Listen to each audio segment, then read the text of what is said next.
Hello and welcome. My name is Emma Aspenson, and this is a tutorial for the Libby by Overdrive app. This tutorial will be going over how to navigate and how to download audiobooks onto your mobile device from the Libby app. This tutorial is meant for beginners or those who are not quite as familiar and comfortable with navigating technology on their own. I hope that you find this helpful, and let's dive right in. Before we begin, I have a few suggestions. First, have your library information ready, whether that be your physical library card or your library card number. I highly recommend having that ready before we start this tutorial so that you can follow right along with me. If you do not have a library card or library card number, I recommend pausing now and reaching out to your local library to acquire that number. Second, I recommend pulling up this tutorial on a tablet, a PC, a computer, or even somebody else's phone so that you can follow along with the tutorial on your own device in real time. It will make learning so much easier. Finally, feel free to pause and rewind and go at your own pace. This will move right through it and you may need to review, so don't feel bad about working this tutorial at whatever pace is appropriate for you. All right, let's dive right in. So the very first step is going to be downloading the Libby app onto your phone. In the Apple phone, this is just going to be the App Store.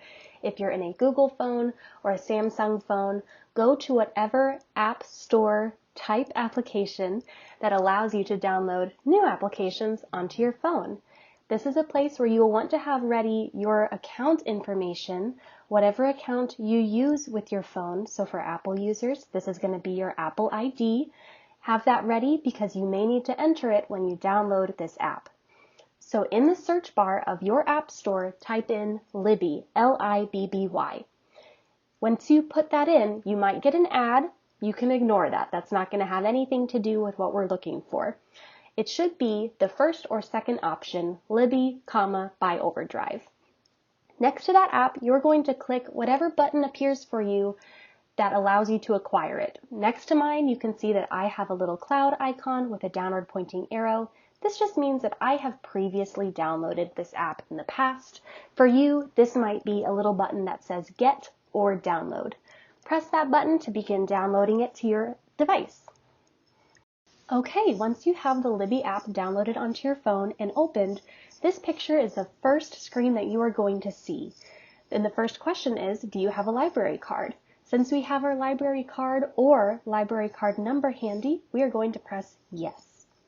Next, it will show you a screen where you can find your library because you're going to be working off of your own library's catalog of books. So you have to sign in with your library. We're going to pick the second option. This is the easiest one because most of us know our zip codes. You could also choose the last option as well, but then you would have to turn on your location services, and we're going to skip that step today. So pick the second option, search for a library. This next step is fairly straightforward. We're going to enter in either your library's name, your city name, or your zip code. As you can see here, I entered in my zip code. You're going to enter in your own zip code. And once you enter that in, it is going to bring up the libraries that exist in your area. My personal library is the Tulsa City County Library. That's the name on my library card. So that's the one that I'm going to select. Make sure that if there are multiple libraries in your zip code, that you select the correct one, the correct library that matches your library card. Once you have selected your library, this is the screen that you will see. This is where you can press Sign In with My Card, and it will lead you to enter your card number. This is also the point that if you do not already have a card, you can press I would like a card, and it will direct you to your library's website where you can go online to get a library card number. But hopefully at this point you have your library card number on you and you can enter it in the light green bar in the right-hand picture. Remember to not include any spaces, only the numbers, and then press Sign In. Once you have pressed Sign In, it is going to show you a virtual card. The automatic name on this card is going to be Linked Card. You can rename this if you'd like to, especially if you have cards at more than one library. It might be helpful to keep track. I only have one library card, so I'm not going to worry about renaming it. I'm just going to press Next. In this next step, you can connect the Libby app with your Kindle app if you have one. Today, we're only worried about audiobooks, not ebooks, so for now, I'm skipping this step. It is unnecessary to the audiobook process. All right, once we have pressed skip, we are now in the thick of it. This is going to be the first page that you see in the Libby app where you can actually look at books and look at the catalog for your library. So let's first take a look at the very bottom of our screen. This is going to be our kind of home base navigation bar. Right now you can see that the only little icon that has color is the little library. That means that that is the icon we're currently in. This is the home page for the library where it will show top tags. So these are tags that you can search by, and popular titles. Next, let's click on the three lines at the bottom of the screen. It is the bottom center icon. This is a kind of settings page. This is also where it will pop up a message that we need to manage our notifications. Let's go ahead and click on Manage Notifications. When we click on Manage Notifications, we're going to get a pop-up message, especially on Apple. This might look slightly different if you have a Google phone or a Samsung phone, but this is going to ask us if we give Libby permission to send us notifications. If you do not want notifications, you can press Do Not Allow and skip this step. I'm going to press Allow because I would like to know when my holds are ready, so I press Allow. It will now take us to this page where we can manage what kind of notifications we want to receive for certain messages, such as if we have a loan expiring, if one of our holds are ready, or if a hold is lapsing and we have not yet borrowed it. Go ahead and adjust these settings how you want them, or if it's not something you want to deal with right now, you can leave them all on Yes, a notification for each of them. Next, let's look down again at the icons at the bottom of the screen and select the small stack of books. This is our bookshelf. As you can see, I already have a couple books on my bookshelf because I have a few audiobooks that I'm in the middle of. Yours will be empty if you have not yet borrowed any. So, a couple things to take note of here. Up top, we have the option for loans, holds, and tags. Let's click on the holds tag. This page will take us to all the books that we are waiting to receive. You can see the books that I have on hold right now. For example, Lapvona by Otessa Moshfegh. I have to wait about another 2 weeks to receive this, and I can see with these details that I'm the fourth person in line and there's 3 copies in use. So by checking out your holds, you can see about how long you need to wait for them as well. Now, let's get some books on our shelves. To get some books on your shelf, let's look down again to that bottom row of icons and click on the magnifying glass in the bottom left corner. This is going to take us to the main search page for Libby. In the search bar, let's type in your favorite author. I'm going to do John Grisham because I know that he's got a lot of books out, so there will be lots to choose from. As you can see by my search results, I have pulled up 50 books and 48 audiobooks. This is way too many for me to scroll through, and there might be some in there that aren't currently available, and I don't really want to see ebooks right now. I only want to see audiobooks. So how do we filter these choices down? Start by clicking Preferences on the left side of the screen. This is going to bring up a small menu of options that you can choose from. Next to Format, click Any, and then select Audiobooks. This will filter out all of the ebooks and magazines so that we're only seeing the audiobooks. Next, click on Availability and change it to Available Now. This way it will eliminate anything that currently is all lent out, every copy's lent out, so you'd have to wait on hold. This way anything that you see, you can immediately download. Once you've pressed Available Now, press Apply Preferences and it will filter out our search options.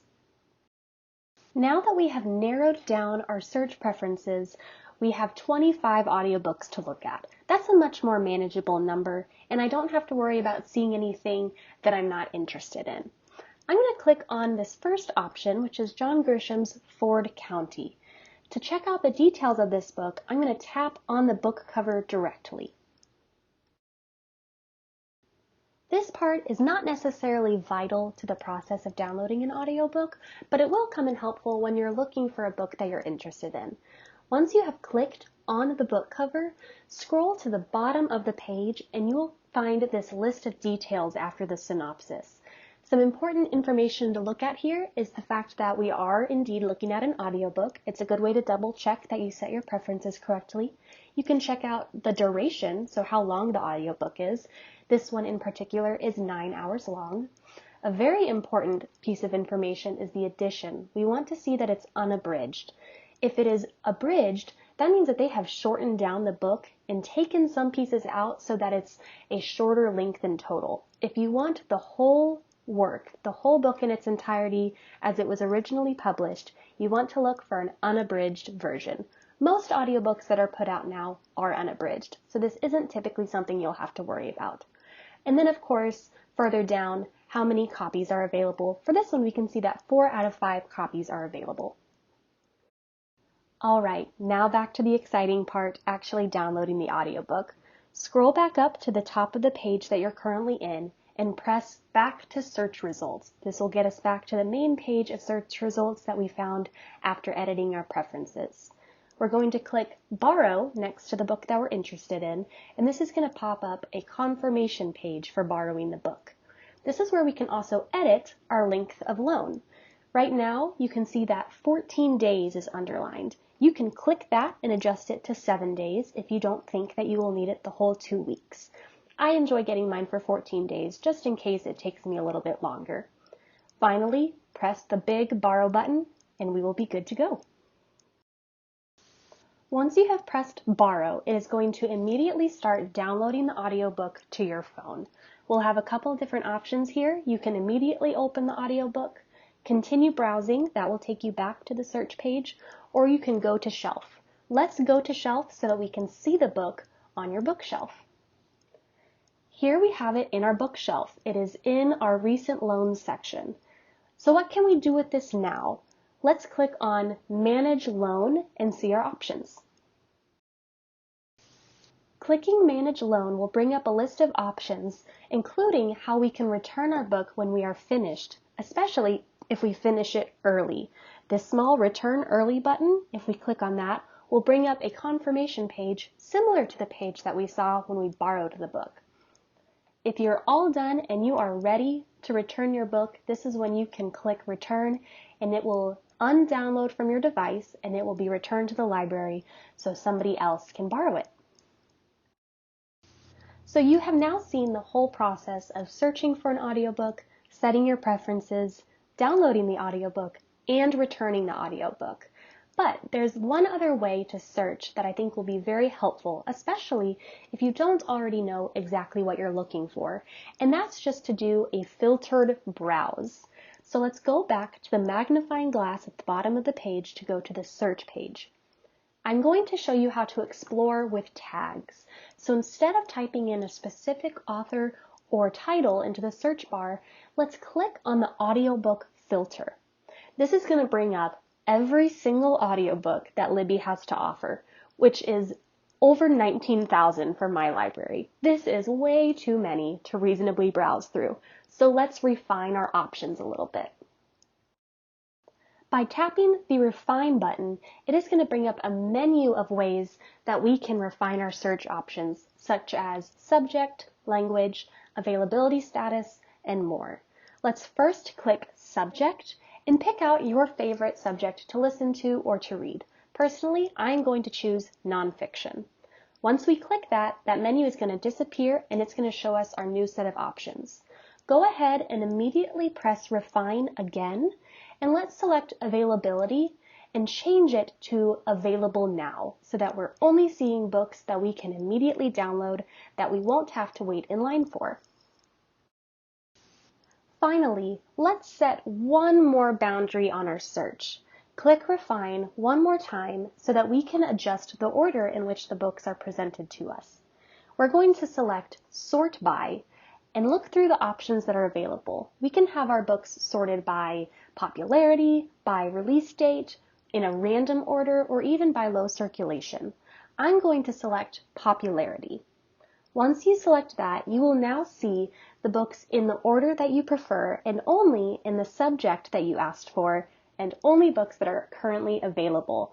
Go ahead and scroll through those, find one that looks interesting to you, and try borrowing it. And let's see if you remember all the steps. Congratulations, you now know all the basics of navigating the Libby app and downloading audiobooks. I hope that you continue to explore some of the app settings, explore the different tags, try out new genres, and of course, if you have any further questions, please don't hesitate to reach out to your local librarians. They are more than happy to help. I hope you have a great day. Thank you for listening.